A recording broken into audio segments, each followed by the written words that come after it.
আজ একজন অসাধারণ ব্যক্তির জীবনের ছোট্ট ছোট্ট কিছু টুকরো টুকরো ঘটনা আপনাদের কাছে তুলে ধরব। দেখুন তো সেই ব্যক্তিকে আপনারা চিনতে পারেন কি না। শিক্ষক ক্লাসে ঢুকে একটি ছেলেকে জিজ্ঞাসা করল, এই তুই বল, আমাদের শরীরে কয়টা কিডনি আছে? ছাত্রটি চট জলদি উত্তর দিল, স্যার, আমাদের শরীরে 4টে কিডনি আছে। ছেলেটির উত্তর শুনে বাকি ক্লাসের সমস্ত ছাত্ররা হো হো করে হেসে উঠল। এরপর শিক্ষক বললেন, তোমরা হাসি থামাও। এরপর অপর একটি ছাত্রকে বললেন, এবার তুই দাঁড়া। ছাত্রটি উঠে দাঁড়িয়ে শিক্ষককে বলল, স্যার, কয়টা কিডনি আছে বলবো নাকি বেত আনবো? শিক্ষক বললেন, বেতও আনতে হবে না, কয়টা কিডনি আছে সেটাও বলতে হবে না, বরং তুই কিছু ঘাস নিয়ে আয়, কচি তাজা ঘাস নিয়ে আয়। ছাত্র শিক্ষককে জিজ্ঞাসা করল, ঘাস দিয়ে কি হবে স্যার? শিক্ষক বললেন, ক্লাসে একটা গাধা আছে, তাকে খাওয়াবো। সেই কথা শুনে আগের ছাত্রটি বললেন, হ্যাঁ, কিছু ঘাস নিয়ে এসো, আর তার সাথে 1 কাপ কফিও এনো। তারপর শিক্ষক রেগে গিয়ে বলল, কফি কি হবে? কার জন্য কফি আনবে? কে খাবে কফি? ছাত্রটি বলল, স্যার, আমি কফি খাবো, আর যে গাধা সে ঘাস খাবে। এরপর শিক্ষক জিজ্ঞাসা করলেন, তাহলে গাধা কে?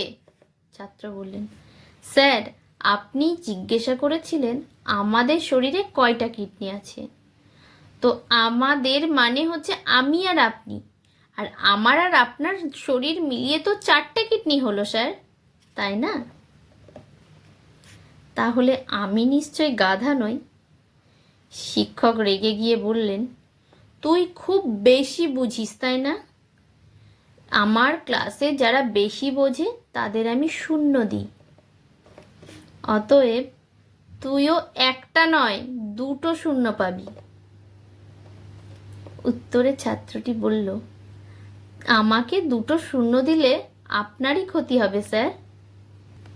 সবাই বলবে আপনার ছাত্র ডাবল গোল্লা পেয়েছে, এতে আপনারই বদনাম হবে। আমাকে তো কেউ চেনে না, কিন্তু আপনাকে সবাই চেনে। ক্লাসে একটা হাসির রোল উঠল। পরীক্ষা শেষে ওই শিক্ষক ওই ছাত্রটির খাতায় একটি নোট লিখেছিলেন, তুই প্রত্যেক দিন ক্লাসে যে বুদ্ধিমত্তার পরিচয় দিস আর বুদ্ধি দিয়ে যে সবাইকে হাসাস, তাতে আমার বিশ্বাস একদিন আমাকে হয়তো কেউ চিনবে না, কিন্তু সারা পৃথিবীর মানুষ তোকে নিশ্চয়ই চিনবে। আমি তোর জন্য এই খাতায় আশীর্বাদ রেখে গেলাম।